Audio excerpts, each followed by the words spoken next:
আসসালামু আলাইকুম এভরিওয়ান, যে যেখান থেকে আমার এই ভিডিওটা দেখছেন আশা করছি আল্লাহ তাআলার অশেষ রহমতে সবাই ভালো আছেন। আলহামদুলিল্লাহ, আমি অনেক ভালো আছি। আজকে একটা গজ কাপড় দিয়ে 3 পিস দেখাতে চলে আসলাম। এটা আমি একটু লেস আর এক কালার কাপড় দিয়ে ডিজাইন করেছি। কামিজের নেক পোর্শনে আমি লেস দিয়ে আর এক কালার কাপড় দিয়ে একটা ডিজাইন করেছি, আর নিচের লেয়ারের দিকেও এক কালার কাপড় দিয়ে আর লেস দিয়ে সুন্দর করে এই প্যানেল মতো করে ডিজাইন করে দিয়েছি। সালোয়ারের পাশে থেকে বেঁচে যাওয়া কাপড় দিয়েই সুন্দর করে এই ধরনের ডিজাইন করা যায়। আর একটু ডিজাইন করে জামা বানালে বাসায় পরার জন্য দেখতে অনেক ভালো লাগে।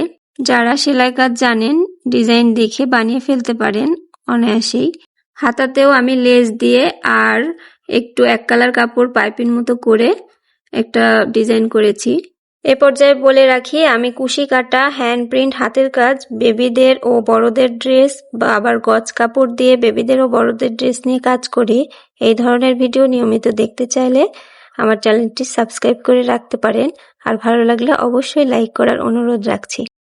সালোয়ারেও আমি সুন্দর করে ডিজাইন করে দিয়েছি লেস অ্যাটাচ করে। আমি বলবো অন্তত প্রতিটা মেয়ের দর্জি কাজটা শিখে রাখা ভালো। নিজের পোশাক না হলে আপনি অর্ডারি, যখন ফিনিশিং এর সাথে ভালো কাজ করবেন অবশ্যই আপনি অর্ডারি কাজও পাবেন, আর এই দর্জি কাজ করেই ঘরে বসে ইনকাম করতে পারেন। কামিজের সাথে আমি একটা ম্যাচিং করে বেবি ফ্রক বানিয়েছি। এই বেবি ফ্রকটা কলার দিয়ে আর সামনে প্লেট করে বোতাম অ্যাটাচ করা, আর মাঝাতে একটা বেল বাঁধার মতো ডিজাইন করা আছে। অসম্ভব সুন্দর একটা ডিজাইন। আর নিচের প্যানেলের দিকেও লেস অ্যাটাচ করা আছে, লেস দেওয়াতেও আরো সুন্দর হয়ে উঠেছে মাশাআল্লাহ। ডিজাইনটা আপনাদের কাছে কেমন লাগলো কমেন্টে জানাবেন।